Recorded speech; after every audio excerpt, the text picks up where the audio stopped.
Olá, alunos, tudo bem com vocês? Professor Vinícius aqui, trazendo mais uma aula de biologia. Na nossa aula de hoje, a gente vai dar início, então, falando um pouquinho a respeito das briófitas, né? Nossa aula passada a gente falou um pouquinho sobre os processos de reprodução e hoje a gente vai falar um pouquinho sobre as briófitas, tá? Depois vai dar continuidade falando um pouquinho sobre as pteridófitas, beleza? Vamos lá para a nossa aula 38, então, né? Do nosso caderno número 7 do ensino médio.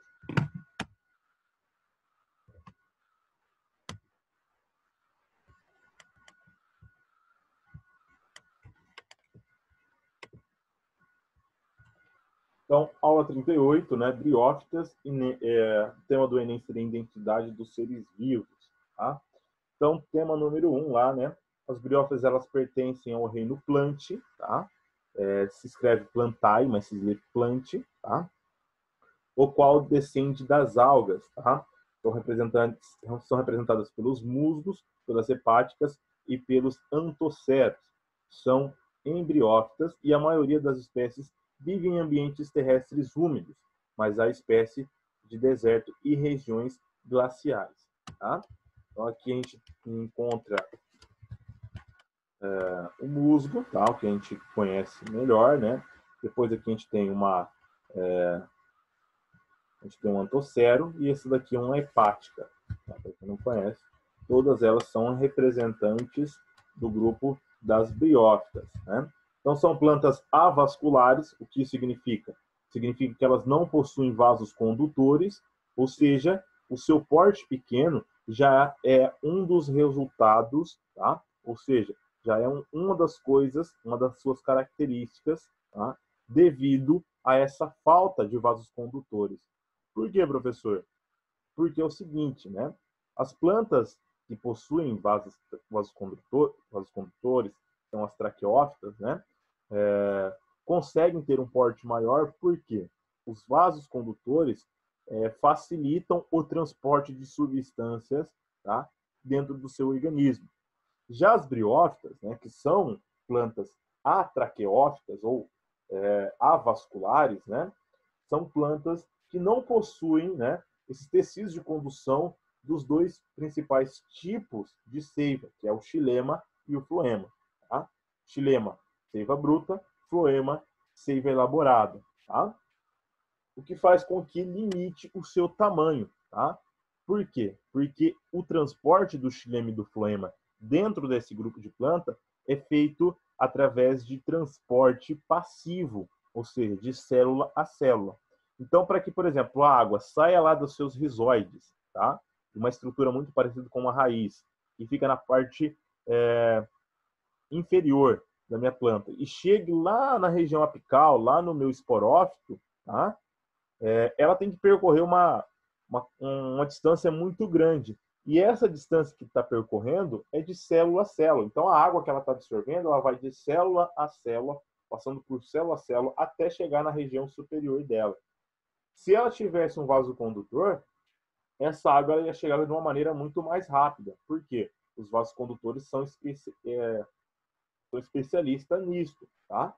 É uma especialidade dele transportar xilema ou transportar floema. A gente vai falar um pouquinho a respeito disso no decorrer das nossas aulas, tá? O gametófito de musgo apresenta um rizóide, que é a parte inferior, né? Muito parecido com as raízes. O caulídeo, tá? Muito parecido com o caule. E o folídeo, tá? Parecido com uma folha, tá? Principalmente aqui dentro das hepáticas, tá? Então no musgo eu não tenho essa parte do filídeo? Tem também, tá? Só que ela não é tão observável quanto nas hepáticas, tá? O esporófito, né, cresce sobre o gametófito feminino, do qual recebe água e seus nutrientes, tá? Então eu vou ter gametófito e esporófito, tá? Você vai ter o gametófito, parte onde fica o gameta, e o esporófito, onde vai ser liberado os esporos, beleza? A gente já vai entrar dentro do ciclo, vocês vão entender um pouquinho melhor, tá? Aqui a gente tem um exemplo, né, de uma briófita, né, que tem um rizóide, parte mais de baixo, que vai fazer parte da parte de sucção da água, né, de obtenção de água e sais minerais da planta. A gente vai ter o cadículo, que vai fazer a parte de transporte, né, desses nutrientes. E aqui a parte do filídeo, onde acontece toda a parte de fotossíntese. Um pouco mais acima a gente vai ter o esporófito, tá? Essa parte aqui. E aqui a gente vai ter a cápsula do esporângio, onde vai sofrer várias meioses e acabar liberando os esporos, tá? E aqui a parte do gametófito. Toda essa parte do gametófito é uma parte haploide, tá? Que significa que todas as suas células, tá, que compõem esse tipo de tecido, esse tipo de orgânulo, né, desse organismo, eles são células haploides, ou seja, se ele tivesse 26 cromossomos, essas células aqui, né, possuem 13 apenas, tá? E aqui o esporófito já é uma parte diploide, que é composto por células diploides, tá? A gente vai explicar um pouquinho da forma, né, com que elas se reproduzem já já, tá? Então, a representação e adaptações ao ambiente terrestre, né? Então, elas são o primeiro grupo de planta a habitar o ambiente terrestre. Então, depois das algas, já vem as briófitas, tá? Então, ela já vai ter fixação no solo, tá? É realizada pelos rizóides. A absorção de água e de nutrientes minerais é realizada por toda a superfície corporal da planta, não apenas pelo rizóide, tá? Então, o rizóide auxilia, sim, na obtenção de água, mas toda a planta também vai fazer essa parte de absorção, tá? 3. Os estômatos para a troca gasosa estão presentes em esporófito, tá? Do musgo e do antocera. Tá? Então, toda aquela parte ali a gente vai encontrar o que a gente chama de estômatos. Tá? Estômatos são essas estruturas que a gente está observando aqui, que vai fazer com que a planta perca água para o ambiente, tá? E em troca dessa água perdida, o oxigênio acaba entrando nas suas células, tá?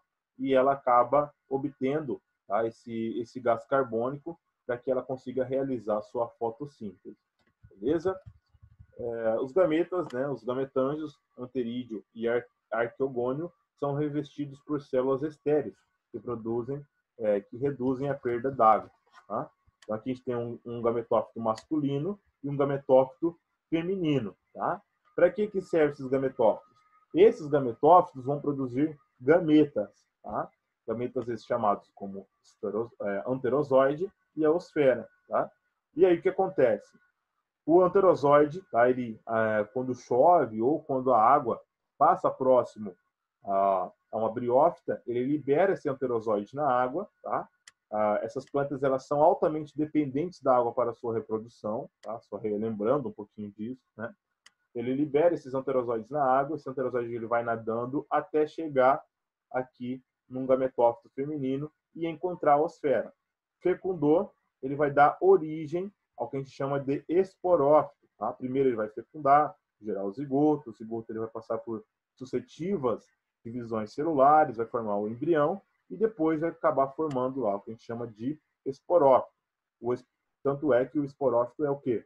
Ele possui um tecido diploide, a gente acabou de ver aqui. Por que tecido diploide? Porque aconteceu a fecundação de duas células haploides, né? O anterozoide e a osfera. Anterozoide N mais a osfera N, eu tenho a formação de um zigoto 2N, né? Então, 13 cromossomos do pai mais 13 cromossomos da mãe, tenho um indivíduo com 23 cromossomos. Beleza? Continuidade, então. O embrião se desenvolve dentro do arqueogônio do gametófito feminino, a cutícula protege a cápsula, né, do esporângio e os esporos são revestidos de substâncias impermeabilizantes, tá? Para que, então, eles consigam ter um tempo de vida maior, né? E aqui a gente vai ter o ciclo de vida, né, das briófitas. Ela é constituída de duas fases, uma fase haploide e uma fase diploide, tá? A gente chama também de fase do gametófito e fase do esporófito. Tá? Então, aqui vamos começar aqui do início, né? Seria difícil a gente começar do final, né? Mas beleza. Então, aqui a gente vai começar aqui do processo de fecundação. Então, o anterozoide fecundou a osfera, tá? O anterozoide fecundou a osfera, gerou um zigoto diploide. Esse zigoto passou por sucessivas divisões celulares, formando para mim um embrião. Esse embrião ele vai sofrer várias divisões, diferenciações e formar para mim um esporófito jovem, tá? E esse esporófito aqui, do zigoto até esporófito, já são diploide. Esporófito jovem vai se tornar um esporófito adulto, tá? Esse esporófito ele vai formar um esporângio, e nesse esporângio vai acontecer vários processos de meiose, tá? O que é um processo de meiose? É um processo de divisão reducional, né? Então, se uma célula diploide tem 26 cromossomos, na meiose, após a meiose, né, ela vai gerar células com 13 cromossomos. E é isso que acontece dentro do esporângio, tá? No esporângio vai ter a formação dos esporos, tá? E esses esporos são liberados no ambiente, tá? Esporos do sexo masculino e esporos do sexo feminino, tá? E aí a gente vai ter a divergência. Aqui, ó. Quando esses esporos entram em contato com o solo ou com o ambiente propício para o seu desenvolvimento, ele vai se desenvolver em um gametófito, podendo ser um gametófito masculino, tá? Como esse de cima, ou um gametófito feminino. Reparem o seguinte, como esses gametófitos tiveram origem, tá? De células haploides, tá? Consequentemente, eles vão dar origem a indivíduos haploides. Tá? Por quê? As divisões celulares que aconteceram aqui não teve nenhum tipo de fecundação. Então, os esporos, que eram os haploides, era uma única célula esse esporo, ele foi se dividindo, e até que formou um gametófito. Ou seja, todo gametófito é constituído de células haploides. Tá? E aí o que acontece? Né? Vai ter o gametófito feminino e o gametófito masculino. Ali a gente vai ter a parte da onde vai ter a produção desses gametas, né? Dentro desse gametófito, ele vai sofrer uma diferenciação, suas células, né? E formar lá, por exemplo, o anterozoide. E lá dentro do gametófito feminino, vai ter a formação da osfera, tá? O único gameta que é móvel aqui é o gameta masculino. O feminino, ele é inerte, ele fica lá esperando, tá? O seu processo de fecundação. Alguma chuva, ou a alga, ou a própria água, né? Passar por ali, porque a gente encontra bastante desses indivíduos não, de regiões, locais úmidos, né? Muito próximos a corpos d'água, próximos a rio, lago, enfim. Esses locais onde a gente tem uma incidência muito grande de água. Por quê? Fica muito mais fácil de ele se reproduzir, tá?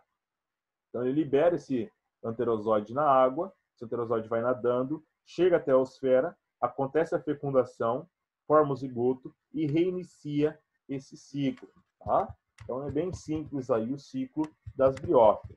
Então, a reprodução sexuada com a oogônia, os gametas masculinos anterozoides se locomovem na água da chuva para alcançar os gametas femininos, a osfera. A geração gametofítica é dominante. Tá? Então, a formação dos gametofítica é dominante sobre a esporofítica.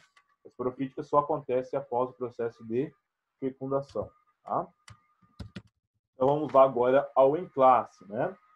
Alguns musgos, inclusive, possuem mecanismos que permitem sobreviver por períodos relativamente longos, sujeitos à dessecação e retomar rápida e normalmente seu desenvolvimento após novo contato com a umidade. Como exemplo, pode ser citado a Tortula muralis, né? A Poticia, que em condições de laboratório sobreviveu a um período de 10 meses de seca e retomou a fotossíntese normal após poucas horas de reidratação. As informações desse texto levam à conclusão que briófitas são plantas adaptadas a ambientes úmidos? Falso. Ela conseguiu sobreviver em uma escassez muito grande, em um período muito grande, quer dizer que ela não é adaptada a um ambiente úmido. B. Após 10 meses de seca, a espécie citada pode morrer de desidratação? Falso, né? Ela não morreu de desidratação, ela foi reidratada e continuou a realizar fotossíntese. Letra C. É possível encontrar briófitas adaptadas à caatinga? Sim, tá? A caatinga é um bioma brasileiro onde a incidência de chuva é muito baixa, tá? Se comparada com o bioma de Mata Atlântica e o bioma de Mata Amazônica, tá? E ali acontece o quê? Chuvas periodicamente, geralmente durante o inverno, tá? Então, durante o inverno lá acaba chovendo na Caatinga. Então, consequentemente, a gente tem um período de chuva muito pequeno, tá? Então, quer dizer que Se essa planta ela consegue viver 10 meses por um período de seca, né? Então quer dizer que ela pode ser encontrada na caatinga com muita facilidade. Tá? As condições de laboratório são artificiais, não podem ser comparadas às naturais? Falso. Tá? Pode ser facilmente comparada com as naturais. Os musgos citados para realizar fotossíntese mesmo estando desidratados? Tá? Falsa, teve que ser reidratado para realizar fotossíntese. Então, resposta certa, letra C do número 1 do em classe. Número 2 agora, né? Musgos são observados vivendo sob muros em muitas cidades brasileiras. Por quê? Letra A. Os esporos chegam até eles com a água das chuvas? Falso. Tá? O esporo ele não é levado pela água da chuva. Pelo contrário, ele é levado pelo vento. Tá? Os esporos são células muito pequenas que o vento acaba levando, tá? Durante o processo de esporulação das briófitas. Letra B. Gametas de musgo foram transportados do solo para os muros? Falso. Tá? Não é isso que acontece. As aves transportam sementes de musgo até os muros? O musgo não tem semente. Tá? D. O vento transportou as sementes até os muros? Falso. O musgo também, como falei para vocês, não tem semente. Tá? É uma novidade evolutiva apenas das gimnospermas e angiospermas. Tá? Apenas as gimnospermas e angiospermas possuem semente. Tá? Já deixa isso aí gravado. E letra E. Esporos foram transportados pelo ar até os muros. Resposta certa, letra E. Beleza? Dando continuidade aqui, então. Tá? Vou deixar para vocês o em casa, tá? Tarefa mínima aqui, lá no caderno de exercício número 3. Tá? Tá bem fácil para quem prestou atenção nessa aula de hoje. Vamos agora à nossa aula 39, falar um pouquinho sobre as pteridófitas. Tá? Segundo grupo aí de plantas, tá? Também agora a gente tem uma novidade evolutiva nesse grupo, que é a presença de vasos condutores, mas ainda dependem da água para a sua reprodução. Tá? Então, as pteridófitas são plantas traqueófitas, ou seja, vasculares, que não produzem sementes, ou seja, a gente não tem ainda a presença de uma estrutura chamada semente. Tá? Apresentam tecidos de condução de seiva chamado xilema e floema no esporófito, e o xilema transporta água e nutrientes minerais das raízes até as folhas, repondo rapidamente a água utilizada para a fotossíntese ou perdida por transpiração. O floema transporta seiva orgânica rica em açúcar, tá, das folhas para os órgãos vegetais. O xilema também proporciona sustentação graças à presença de células mortas, as traqueídeas, que possuem paredes celulares espessas e rígidas devido à presença de lignina. Tá? E número 5, as folhas e as raízes foram originadas a partir de ramos. Tá? Então, a gente tem aqui uma novidade evolutiva muito importante dentro desse grupo, que é a presença de xilema e floema. Consequentemente, tá? Eu tenho aqui agora, nesse grupo, uma coisa muito importante, que é o quê? Eu vou ter plantas de maior porte. Tá? Se os musgos, né, e outras espécies das briófitas tinham tamanho muito pequeno, porque não possuíam vasos condutores, agora a gente vai ter aí indivíduos com mais de metros de comprimento. Tá? Inclusive, tem uma samambaia, né, chamada xaxim, que é nativa aqui de Mata Atlântica, que pode alcançar aí 3, 4 metros com muita facilidade. Tá? Por quê? É um grupo de planta que já possui esses vasos condutores, capaz de levar o xilema e o floema para qualquer parte da planta sem menor dificuldade. Tá? E para que serve? Né? O que é o xilema e o que é o floema? O xilema, né, chamado também de seiva bruta, ele é rico em água e sais minerais que é extraído do solo. Enquanto que o floema é rico em quê? Carboidratos, né, açúcares, tá? E outros tipos de substâncias que são produzidos pela minha planta. Tá? Então, durante a fotossíntese, ela vai acabar produzindo açúcar, e esse açúcar é levado a todas as células da planta, né, através do floema. Tá? Bom, então a epiderme das folhas é revestida por cutícula serosa, que reduz a perda de água e apresenta estômatos, os quais realizam as trocas gasosas e regulam a perda de vapor da água pela transpiração. Tá? Então, aqui a gente vai ter os estômatos, as folhas das pteridófitas, né? E, como eu já falei para vocês, ele acaba eliminando a água e, em troca, o gás carbônico acaba saindo, tá? Junto da água eliminada, a planta vai acabar liberando o gás oxigênio, que foi produzido dentro do processo de fotossíntese, tá? Professor, então quer dizer que ela fica com o estômago aberto o dia todo? Não, tá? A planta ela vai, por exemplo, escolher um melhor horário do dia para poder realizar esse tipo de coisa, tá? Não vai ser o dia todo. Por exemplo, né? Tenho aqui minhas cactáceas, né? Meus cactos lindos, inclusive estou aceitando doações. Tem uma coleção deles. Esses caras aqui, tá? São angiospermas. Esse cara aqui é o cara mais adaptado que existe para o ambiente desértico, tá? Por isso que ele vive no meu quarto. Esses caras aqui, ele em um ambiente seco, tá? Tá todo mundo vendo? Em um ambiente seco, ele tem a capacidade, tá, de passar o dia inteiro com os estômatos fechados, com a incidência de luz lá em cima, tá? E incidência de luz para uma planta de Mata Atlântica, por exemplo, onde a gente vive, por exemplo, é um estímulo para ela abrir os estômatos para que ela consiga realizar fotossíntese. Esse cara aqui não pode fazer isso. Por quê? O ambiente onde ele vive é de extrema escassez de água. Perder água para o ambiente significa morte, tá?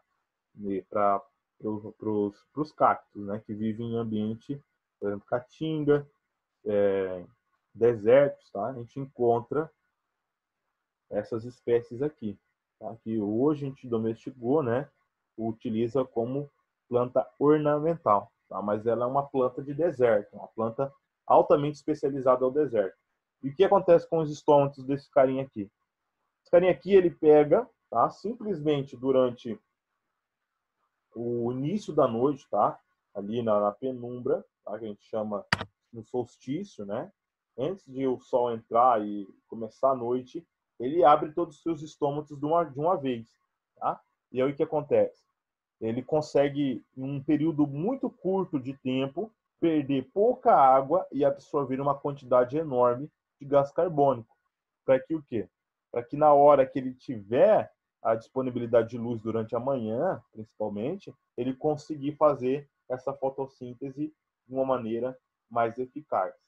E aí, lá durante o início da noite do outro dia, ele vai fazer essa absorção novamente, tá? Então, essas plantas aqui são altamente especializadas nisso, tá? Inclusive, né, para quem tem uma dica aí, não tem a necessidade de aguar todo dia, tá? Eu aguo a minha a cada uma semana, 15 dias, tem vezes que passa até mais de 20 dias sem aguar esse tipo de planta aqui. Por quê? Ela é altamente especializada. Se eu estiver colocando água, eu estou causando mal para ela, tá? Então a gente tem que simular ao máximo, tá, da condição natural aonde ela aonde ela foi cresceu, aonde ela foi adaptada a sobreviver, tá? Beleza? Só uma curiosidadezinha então sobre essas plantas magníficas que são os cactos. Bom, falamos sobre os estômatos, falamos sobre a epiderme, né? E agora a gente vai falar um pouquinho sobre o esporófito e o ciclo de reprodução dessas plantas, tá? Então, os anterídeos e arqueogônios são revestidos por umas células estéreis, né? Os gametas masculinos são liberados na água das chuvas e os embriões ficam protegidos dentro dos gametófitos, assim como nas briófitas, tá? Então, o ciclo de reprodução dela é muito parecido com os das briófitas, tá? O esporófito, ele é avascular, quer dizer, é vascular, né? Como eu já falei, desculpa. E pode atingir grande porte, tá? Nas samambaias, os esporângios são agrupados em soros, tá? E o que é soros? Não sei se vocês já observaram, tá? Soros, isso aqui não é uma samambaia, mas eu vou exemplificar. Não sei se vocês já viram, tá? Uma samambaia, embaixo da folha dela tem vários pontinhos pretos, tá? Igual que está aqui na nossa imagem. Esses pontinhos, tá, que tem embaixo da folha de samambaia, eles são soros aonde a gente vai encontrar os esporos, tá? Da minha samambaia. Ali dentro, a gente vai encontrar os esporos, que vai ser liberado pelo ar, vai encontrar algum local que seja propício para o seu desenvolvimento e, consequentemente, vai iniciar a formação de um novo esporófito ali, tá? Mas voltando aqui então, tá? Então aqui a gente vai ter a folha, né? Embaixo da minha folha eu vou ter os soros, aonde eu vou encontrar lá o esporângio, que vai liberar os esporos, tá? Então aqui a gente tem os folhos, a gente vai ter o báculo, tá? Da samambaia, da pteridófita, tá? Que fica aqui bem na região abaxial dela, né? E parece muito com uma centopeia, com um piolho de cobra, ela fica enroladinha e ela vai se desenrolando, né? Para o crescimento dos folíolos. Depois a gente vai ter o caule, tá? E esse caule é um pouco diferente, né? Ele vai ficar na região um pouco lateral, né? E por último, a gente tem aqui a formação do esporófito, né? Esporófito diploide aqui, como a gente está observando. E o gametófito, professor? Um gametófito mede poucos milímetros de tamanho, é avascular, né? Autotrófilo e apresenta rizóides. Ele é bissexuado, pois apresenta gametas masculinos e femininos, produzidos por anterídeos e arcogônios, respectivamente. Tá? Então, lá dentro do gametófito, a gente vai ter a presença tanto de gametas masculinos quanto de gametas femininos. Tá? E lá depois a gente vai ter a fase esporofítica como a fase dominante desse indivíduo. Tá? Então, os esporos são liberados. Tá? Esses esporos eles vão germinar, vão passar por várias divisões celulares e formar para mim o gametófito. Tá? Esse gametófito ele é haploide, tá? E ele vai desenvolver tanto o sistema reprodutor masculino quanto o sistema reprodutor feminino. Tá? E aí, depois que acontece a chuva ou água, passa próximo a esse gametófito, ele vai fazer o transporte dos gametas masculinos até o gameta feminino, onde vai acontecer o processo de fecundação e vai gerar para mim ali um esporófito. O esporófito ele vai se desenvolver e vai formar para mim a samambaia, né, adulta. Então, ali a fase esporofítica é dominante sobre a gametofítica, né, ao contrário das briófitas, onde a fase gametofítica é dominante sobre a fase esporofítica, né, realiza a meiose para produzir esporos, né, que são transportados pelo vento. Em substrato úmido, os esporos germinam e originam gametófitos, né, chamados de protalos, que produzem gametas masculinos e femininos em horários diferentes do dia. Por que isso, professor? Porque eles vão produzir gameta masculino e gameta feminino em horários diferentes, para que não ocorra a autofecundação. Isso também acontece dentro dos abacateiros, tá? E algumas espécies de outras plantas, como, por exemplo, do jabuticaba, tá? Então, durante a parte da manhã, a flor do abacateiro vai liberar, por exemplo, o grão de pólen, e durante a tarde ele vai atrair as abelhas e outros insetos com o néctar, tá? Para que aconteça essa reprodução cruzada. Isso também acontece dentro das briófitas, né? Ali no gametófito vai ter a liberação, por exemplo, dos anterozoides durante a parte da manhã, e aí durante a parte da tarde, né, aonde era fechado ali dentro da osfera, se abre, né, o arqueogônio se abre para que aconteça então a fecundação por esses anterozoides, tá? Ah, professor, mas como assim? Se abre os anterozoides durante a manhã, depois o arqueogônio à noite, tá? A osfera à noite, e, quer dizer, à tarde, como é que vai acontecer essa troca, tá? Então, algumas plantas vão fazer esse tipo de ciclo, não quer dizer que todas elas vão obedecer esse mesmo ciclo. Algumas vão abrir o anterozoide durante a tarde e o arqueogônio durante a manhã, e aí vai acontecer essa reprodução cruzada entre elas, tá? Então, esse comportamento evita a autofecundação em ambientes com poucos indivíduos, né? Os gametófitos produzem gametas masculinos e femininos simultaneamente e realizam essa fecundação, tá? Então, quando existe pouca quantidade desses indivíduos, né, vai acontecer a autofecundação. Só que isso, para a própria espécie, é muito ruim, né? Pode acabar gerando aí uma monogamia e, consequentemente, causar a morte dessa planta em um futuro muito próximo. Os gametas masculinos nadam na água, né, da chuva até os femininos e realizam a fecundação para formar o zigoto diploide, que originará o embrião protegido dentro do arqueogônio. Rapidamente, o esporófito se desenvolve, caule, raiz e folha, realiza fotossíntese e absorve água e nutrientes orgânicos do solo. Em seguida, o gametófito se desintegra. Tá? Então, o gametófito ele vai sumir para que o esporófito, então, tome conta. Né? Então, começando aqui da parte de fecundação. Então, eu vou ter o gametófito, né, produzindo anterozoides e também osfera. Esse anterozoide ele vai fecundar a osfera, vai ter a formação de um zigoto, tá, diploide. Esse zigoto ele vai passar por diversas divisões celulares, formando para mim o embrião. Esse embrião vai formar um esporófito jovem. Esse esporófito jovem vai se desenvolver e o meu gametófito vai sumir. Tá? Vai ser reabsorvido. E ali eu vou ter a formação, né, de um esporófito maduro. No esporófito maduro eu vou ter a formação de um esporângio, tá? Primeiramente do soro, né, que eu falei para vocês que fica na região abaxial da minha folha, na parte de baixo dela, né. Ali eu vou ter a formação de um esporângio. Esse esporângio, dentro dele vai sofrer várias meioses, né, e vai liberar para mim os esporos haploides. Os esporos haploides vão entrar em contato com o solo fértil, onde ele consiga se reproduzir, e eu vou dar origem ali a um novo indivíduo, né, a um novo gametófito, que vai reiniciar todo esse ciclo, como a gente já observou. Beleza? Vamos agora ao nosso em classe, né? Então, a conquista do meio terrestre pelas plantas tornou-se possível devido ao surgimento de estruturas vantajosas para a sobrevivência e reprodução nesse ambiente. Acerca desse tema, está correto a alternativa. Letra A. As pteridófitas sobrevivem e se reproduzem somente nos períodos de chuva? Falso. Tá?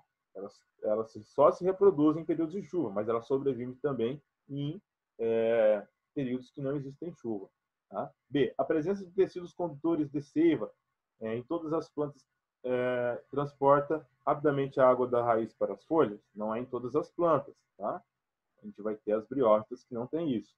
C. As pteridófitas são plantas de maior porte porque suas folhas não perdem água para o ar? Falso, porque elas possuem vasos condutores. As folhas perdem água para o ar, sim, na hora da troca gasosa, como eu expliquei para vocês. D. Os musgos possuem raízes para absorção da água e fixação do solo? Falso. Os musgos são briófitas, né? Possuem rizóides e não é para esse fim também. Letra E. Surgimento de estômatos tornou possível efetuar intensas trocas gasosas e reduzir a perda de água? Verdadeiro. Agora a gente vai para 2, né? Ao final do inventário foram amostradas 817 árvores, das quais 237 apresentaram pteridófitas epífitas. Tá? Para o local de estudos foram registrados 1.329 indivíduos de pteridófitas, com esse total sendo distribuído para 23 espécies. A espécie mais comum foi a Elaphaglossum iciliacum, tá? Seguida de Splenium serratum. Tá? Aqui a gente vai ter aspectos ecológicos de pteridófitas epífitas na Amazônia Central, né? Projeto Dinâmica Biológica de Fragmentos Florestais, tá? Lá do INPA da Amazônia. Tá? Bem legal isso aqui. Explique como as pteridófitas e epífitas surgem nos galhos de árvore onde nenhuma se encontra presente. Então, os esporos transportados pelos ventos chegam a essas árvores e originam gametófitos, que realizam reprodução sexuada para dar origem a novas samambaias epífitas. Tá? Então, aqui já está a nossa resposta da número 2 do nosso em sala. Tá? Também vou deixar aqui para vocês os exercícios do tarefa mínima, tá? Para vocês realizarem. Tá? Realizem, porque lá no final do bimestre eu vou pedir para esses exercícios para vocês enviarem para mim como tarefa, tá? Fazendo nota de trabalho. Beleza, pessoal? Nossa aula vai ficando por aqui. Tá? Qualquer dúvida que vocês tiverem em relação ao assunto, estou à disposição de vocês. Tá? Fiquem bem, realizem esses exercícios para uma melhor fixação do conteúdo. Até a nossa próxima aula. Grande abraço a todos.